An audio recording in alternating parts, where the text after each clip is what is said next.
Hi guys, welcome to our நாஸ்தா கடை. இன்றைக்கி நம்ம என்ன ஸ்பெஷலாக பார்க்க போகிறோம்னா முர்த்தப்பா, அதாவது கறி ரொட்டி. வாங்க எப்படி செய்யலான்னு பார்க்கலாம்.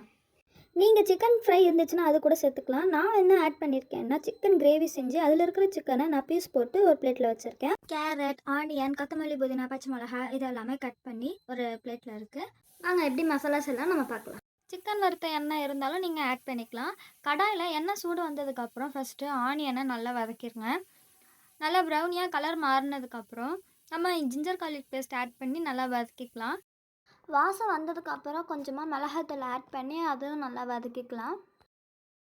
அதுக்கப்புறம் உப்பு ஆட் பண்ணிவிட்டு எல்லாத்தையும் சேர்த்து நல்லா வதக்கிடுங்க.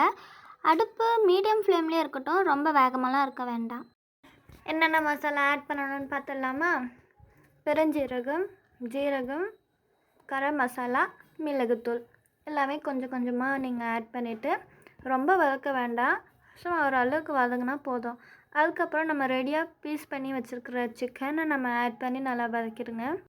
கடைசியாக கேரட், அதுக்கப்புறம் நம்ம வச்சுருந்த கொத்தமல்லி, புதினா, பச்சை மிளகாலாம் கட் பண்ணி வச்சுருந்தோம்ல, அதையும் சேர்த்து ஆட் பண்ணிவிட்டு மிக்ஸ் பண்ணிடலாம்.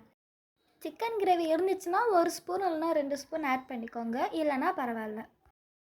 அவ்வளோதாங்க, முர்த்தப்பாக்கு தேவையான மசாலா இப்போ ரெடியாக இருக்குது. வாங்க அடுத்து என்ன செய்யணும்னு நான் சொல்கிறேன். முர்த்தப்பாக்கு கோட்டிங் ரொம்ப முக்கியங்க. 5-6 ரொட்டிக்கு ஒரு முட்டை கரெக்டாக இருக்கும். அதனால் நீங்கள் கணக்கு பண்ணி நீங்கள் முட்டையை இது மாதிரி ரெடி பண்ணி வச்சுக்கோங்க.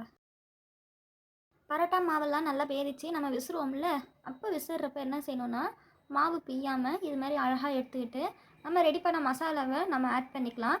அதுக்கப்புறம் நம்ம முட்டை ரெடியாக வச்சுருந்தோம் இல்லையா, அதை அந்த சைடு ஃபுல்லாக 4 கார்னர்லேயும் நல்லா அப்ளை பண்ணிவிட்டு மாவை அப்படியே க்ளோஸ் பண்ண மாதிரி நம்ம மூடிடலாம்.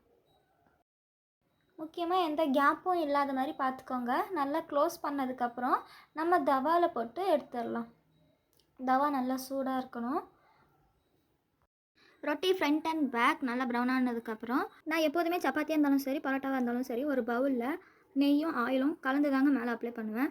ஸோ அதுவும் நீங்கள் ட்ரை பண்ணுங்கள், நல்லா டேஸ்டியாக இருக்கும்.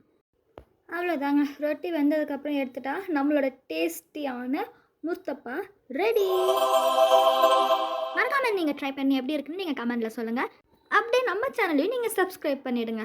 அடுத்த வீடியோவில் உங்களை சந்திக்கிறேன். டாடா.